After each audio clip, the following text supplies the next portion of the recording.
guys, so I'm back. I just made a video out on my porch today because it's really nice out, but people were walking their dogs and stuff and looking at me weird because I was sitting there like, duh.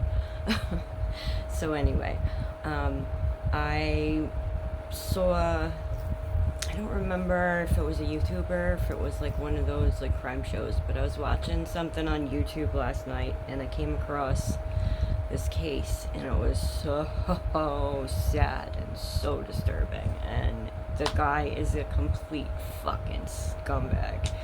So of course here I am to tell you guys about it.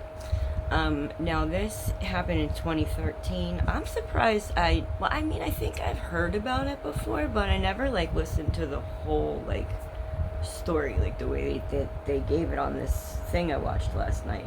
Wish I could remember what it was. It's probably in my YouTube history.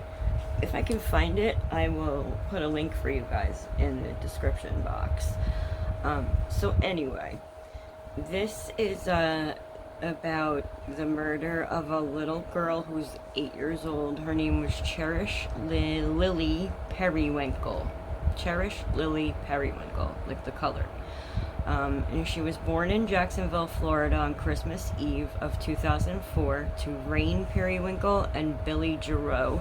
They were never married, and they like had custody battles over Cherish like quite frequently because the woman Rain, she was from Australia and she had left her firstborn child in Australia with her family and moved to America and was like, I don't know, she was like exotic dancing, and I guess like the guy just at first he didn't even believe that she was his, and so he made her do like a paternity test and everything.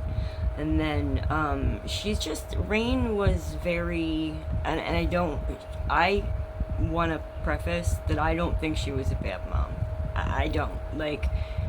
She wasn't a great mom, but she loved her kids. It's very obvious, and she did the best that she could.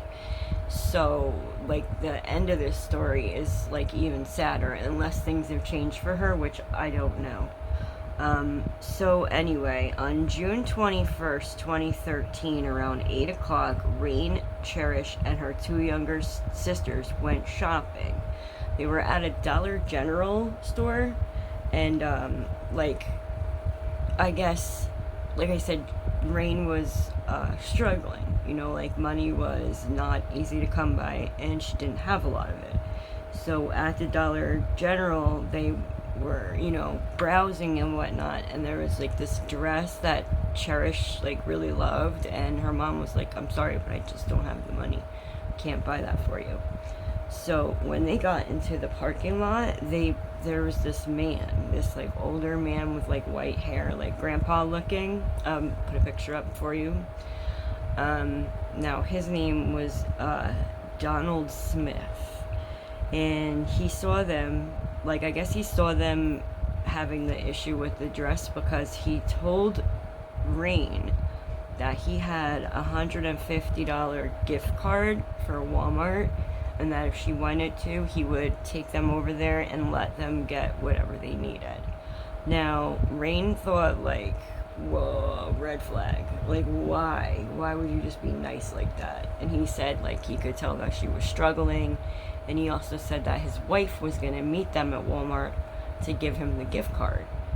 So that made her feel a little better. Like, okay, well, the wife's going to be there, so it won't be too bad. So she actually like allowed, and at first she didn't even want to like get in the dude's car, but he was like, well, let me drive you. And it actually was a white van. I mean, hello, creeper van.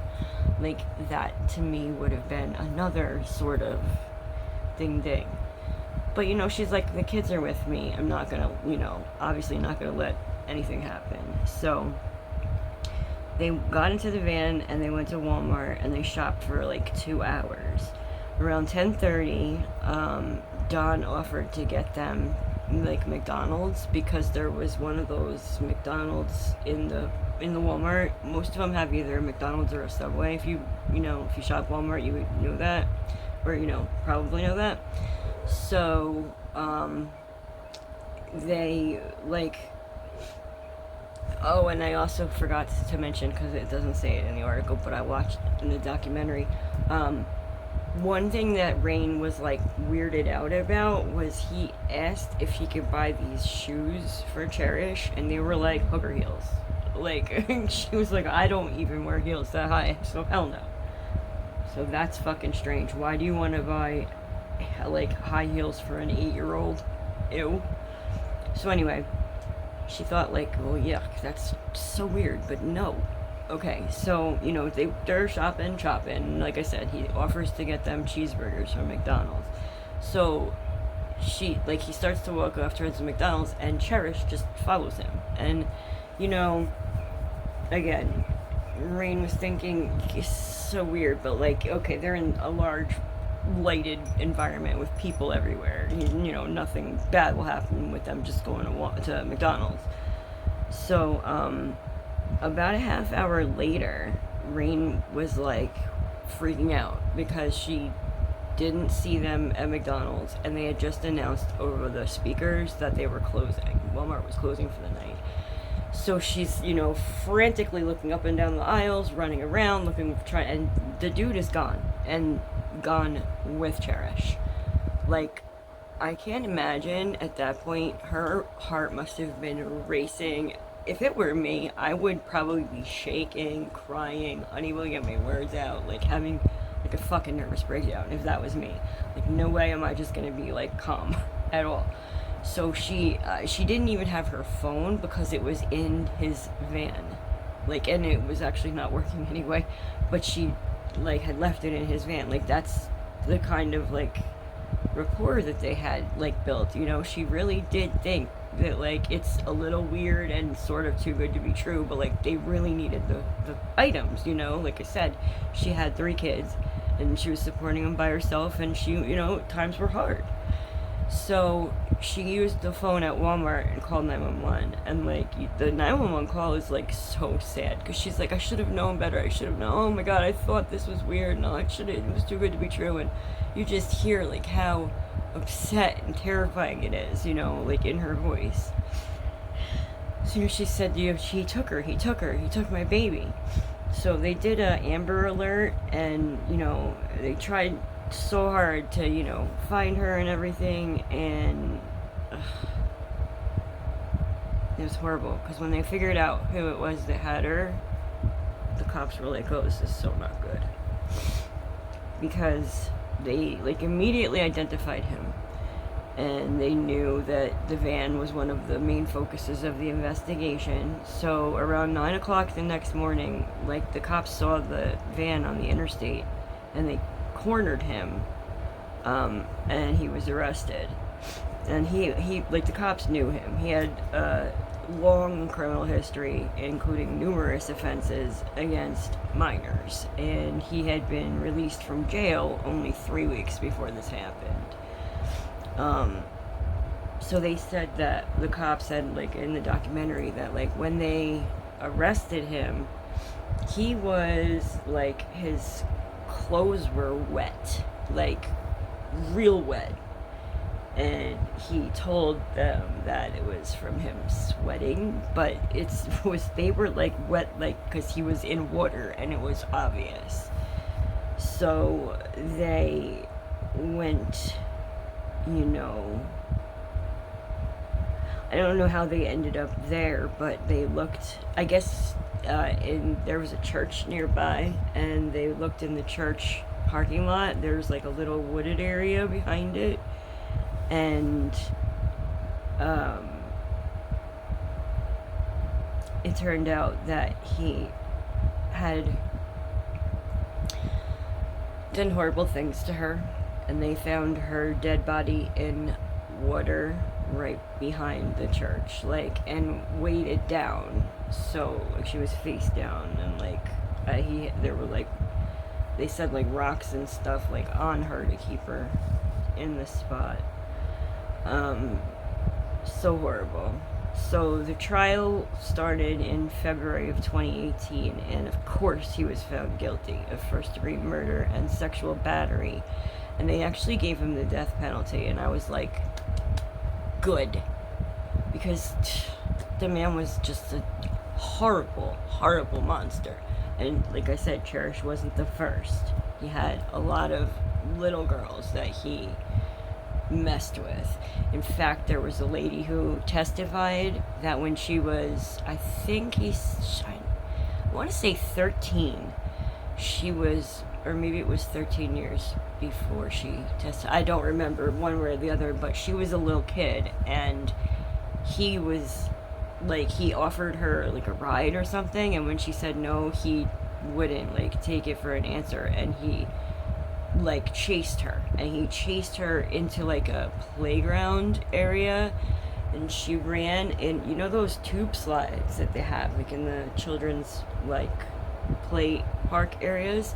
She climbed up the slide and went into the tunnel part and was like holding herself, like had her hands and feet like against the walls of the tunnel slide so that he couldn't see her from the outside. And she said she was so scared, like shaking and everything. And cat butt, sorry guys. Can you get down? Come here. I know, come here. You got your butt in the camera. Nobody wants to see that. Well, actually, it's good that it's not really here in the others. But you need to get down. I can't see what I'm doing. Come on. Come on, kitty butt. Come on. Good girl. Good girl. So, anyway, yeah, he actually at some point got out of the van and yelled, like, "I'm gonna get you, you little bitch. I know you're out there." Like, what? That's so scary. Like, I felt so bad for this poor kid. You know, like, she was so scared hiding in that slide. And again, and, finally, after what seemed like an eternity for her, she heard the van drive away. And, you know, she was able to say, you know, because you know how they ask, like, can you describe the man, and do you see the man in the room today, and can you point him out? And she was like, right there with the white hair, and the guy's like with the glasses on his head. She's like, yeah. So I guess that was like, look, she's saying hello to you guys. She's very annoying right now. She wants all my attention, and she's batting at me because she wants to play. You want to play? Can you see?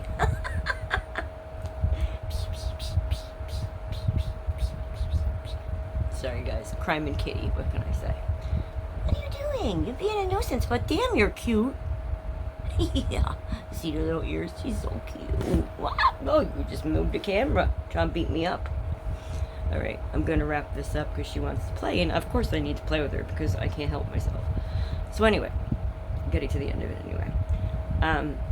I was like so glad they gave him the death penalty, because like when the medical examiner got up there to like describe the injuries to Cherish's little body, she actually had to say like, can I take a 5-minute break, because it got so overwhelming just having to repeat like how bad it was, how horribly he like brutally raped her, and he strangled her with a, you know, a garrote. So I think they said suffocation due to electronics? No, I can't remember the word, but like, if I remember it, I'll put it in the thing when I'm doing my editing. But yeah, like basically saying that strangled, but not with hands. They also got, like, after the conviction, or I'm not sure if it was after or before, but, like, they got some recordings of him yelling and, like, talking to another inmate in the jail. And, like, he's talking about how 12-year-old girls are hot. That's what he's into. Did you see the ass on that girl? She's only 12? Oh, that's what I like. Something really gross like that. And then they also have recordings of him, like, whispering to somebody visiting, and, like, he's whispering, but, like, they had subtitles, because they could obviously hear him. I couldn't hear him that good on my TV, but, like, they had the little, and he was just being gross, like, but talking about Cherish, and, like, trying to deny, like, I wouldn't, if I was gonna do that, I wouldn't do it at Walmart. They have more cameras than the bank, but, like, if I was going to do that, oh, yeah, he was certainly a real fucking scary dude, and I'm so glad they're gonna kill him, because he doesn't deserve to be on this planet. I'm sorry, but you hurt babies, and you are just not fit for life, in my humble opinion. So yeah, that's the story of Cherish. You know, I really hope that she rests in peace. You know, she... June 22nd, 2013. So yeah, I'm gonna, again, like, I'll provide you guys with the pictures and everything when I'm doing my editing. The picture I'm looking at her here, she's on a bike with a bike helmet. She's so cute. Or I'll show you. I don't know if you can make it out, but can you see Cherish Perrywinkle? I guess it's kind of, the light's kind of crappy, but yeah. So cute. Anyway, look, I got a fluffy cat standing on me. What? No. Say hi. I'm not as bad as you think. I just come in to visit. Look at you. Oh, you're so darn cute. So, anyway, we're gonna go do some editing, and then I think I'm gonna take Willow outside today because it's beautiful. I'm gonna put her in her little bubble. I have one of those backpacks that are clear with the little holes for her to breathe and stuff. Super cute, and she loves going in it. She's just looking around at her thing. She's so cute. But yeah, maybe I'll make a video. So yeah, but I'll once again, I'm gonna stick my informations on the bottom of the screen here in case you guys want to be wonderful people and send me a tip. I'm very poor, not monetized, obviously, hence my ability to say whatever the fuck I want to. I still love that part. But yeah, so anyway, thank you guys again, and I will see you in the next video. Mwah, mwah, mwah. Bye.